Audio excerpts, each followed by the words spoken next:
CTET परीक्षा में लाखों लोग बैठते हैं और तैयारी भी जम के करते हैं, लेकिन हमारे हाथ जो स्रोत लगे हैं वो एक अलग ही कहानी बताते हैं। एक ऐसा अदृश्य दुश्मन है जो परीक्षा हॉल में आपकी सीट पर पहले से बैठा होता है, यानी ओएमआर शीट भरने में होने वाली छोटी छोटी गलतियां। आज हम इन्हीं छुपे हुए पीएच की पड़ताल करेंगे। बिल्कुल सही कहा आपने। ये सिर्फ ज्ञान की परीक्षा नहीं है, ये सटीकता की भी परीक्षा है।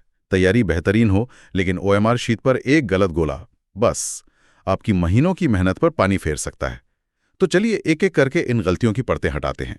चलिए उस सबसे बड़ी गलती से शुरू करते हैं जिसे स्रोत 90% फेल होने का कारण बताते हैं।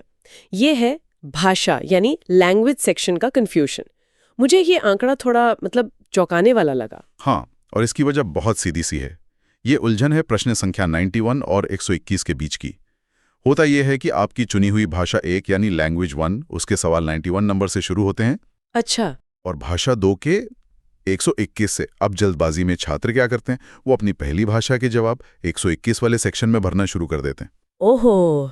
और नतीजा 30 सवाल सीधे सीधे गलत। और अगर किसी ने संस्कृत या उर्दू जैसी कोई और भाषा चुनी हो तब तो एक और मुश्किल है। ये सप्लीमेंट बुकलेट वाली बात मुझे लगता है कई लोगों को पता ही नहीं होगी। बिल्कुल, अगर ये मांगना भूल गए तो वो 30 नंबर तो गए। उस सप्लीमेंट बुकलेट का एक अलग कोड होता है जिसे ओएमआर शीट पर सही बॉक्स में भरना होता है। और अगर ये कोड भरने में कोई भी गड़बड़ हुई तो समझ लीजिए उस भाषा के जवाब चेक ही नहीं होंगे। पूरी मेहनत बेकार। बिल्कुल। तो भाषा के इस बड़ी उलझन से तो बच गए, लेकिन मान लीजिए सेक्शन तो सही चुना पर जवाब भरने का हथियार ही गलत ले गए। मेरा मतलब है पेन। लगता तो यही है कि कोई भी काला या नीला पेन चल जाएगा, है ना? हाँ, नहीं, ऐसा बिल्कुल नहीं है।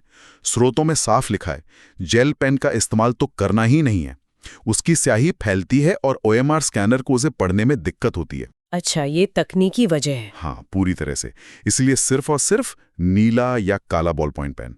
स्रोतों में तो सेलो बटरफ्लो और रेनॉल्ड्स ट्रिमैक्स जैसे पेन को सबसे अच्छा बताया गया है, क्योंकि इनकी स्याही समझ नहीं होती। और गोले भरने की सबसे अच्छी रणनीति क्या है? क्या सारे प्रश्न हल करके अंत में भरें? नहीं, ये बहुत बड़ी गलती होगी। बहुत जोखिम भरा है ये। सबसे अच्छा तरीका है कि आप 10-10 प्रश्नों का एक सेट हल करें और फिर उनके गोले भरें। अच्छा, छोटे छोटे सेट्स में? जी। या फिर एक सेक्शन पूरा करने के बाद उसके गोले भर दें और एक बार गांठ बांध लें। ओएमआर शीट पर व्हाइटनर या ब्लेड का इस्तेमाल वो तो बिल्कुल मना होगा। पूरी तरह से प्रतिबंधित है। एक गलती का मतलब है उस प्रश्न के अंक गए, सीधे सीधे गए। ठीक है, तो दिमागी और तकनीकी गलतियों से हम बच गए।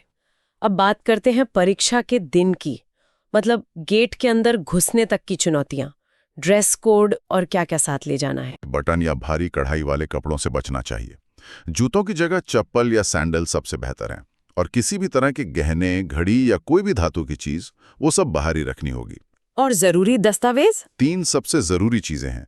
आपका एडमिट कार्ड, एक ओरिजिनल फोटो आईडी जैसे आधार या पैन कार्ड, और 2 पासपोर्ट साइज फोटो। हाँ, एक बिना लेबल वाली पानी की बोतल भी रख सकते हैं जो ट्रांसपेरेंट हो। और सबसे जरूरी चीज, समय पर पहुंचना। बिल्कुल। Reporting time.